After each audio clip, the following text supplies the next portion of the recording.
কিছু কথা শেয়ার করতে আসলাম। ঘটনা হলো এমন যে ঈদের দিনগুলাতে, ঈদের পরের দিন বা এরকম বিশেষ দিনগুলাতে অনেক ফুলাফান ধরেন ইয়াং বয়সী এগুলা বেশি হয়।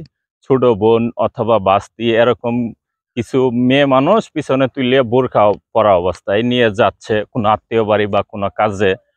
And অনেক সময় হয়ে যায় কি যে কোনো এক বন্ধু অথবা ছোট ভাই অথবা এরকম ফ্রি ক্লোজ কেউ না যায়নি বলে ফেলে, কিরে এটা ভাবি নাকি, অথ কত ভাতিজা বা এরাও বলে ফেলে কি কাকা এটা কাকি নাকি, এরকম অনেক সময় বলে ফেলে।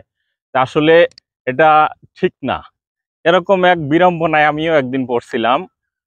ঘটনা হলো এক ফ্রেন্ড তার ছোট বোন নিয়ে যাচ্ছে এর মধ্যে হুট করে দেখা, আমি না জেনে ভুলে বলে ফেলছি কি ভাবি নাকি। আর তো পুরাই ব্যাককল পরে কইতাছে আমার ছোট বোন, তখন তো আমি ডাবল ব্যাককল হয়ে গেলাম।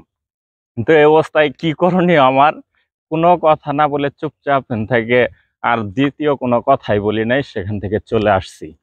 তো এরকম অনেক সময় হয়ে যায়। তাই মোটরসাইকেলের পিছনে কোনো মেয়ে মানুষ দেখলেই যদি না চিনে থাকেন, প্রথমেই বলবেন না যে এটা ভাবি নাকি বা কাকি নাকি, এরকম বলা আসলে ঠিক না। কারণ তার ছোট বোনও পিছনে থাকতে পারে, তার বাস্তিও থাকতে পারে, কারণ আপনি তো চিনতেছেন না। তাই এরকম যদি বলেই ফেলেন যে কি ভাবি নাকি বা কাকি নাকি, তাহলে দেখবেন ওই আমার মতো আপনিও বোকা হয়ে যাবেন। তখন কোনো কথা বলার মতো স্কোপ থাকবে না। তাই এই বিষয়টা একটু মাথায় রেখে কাউকে কিছু জিজ্ঞেস করার আগে এই বিষয়টা মাথায় রাখবেন, তাহলে আপনার এই এমন কোনো প্রবলেমে পড়বেন না। তো এটা অনেকেই জানে, তারপরেও আমার মনের ভাবটা আমি প্রকাশ করলাম।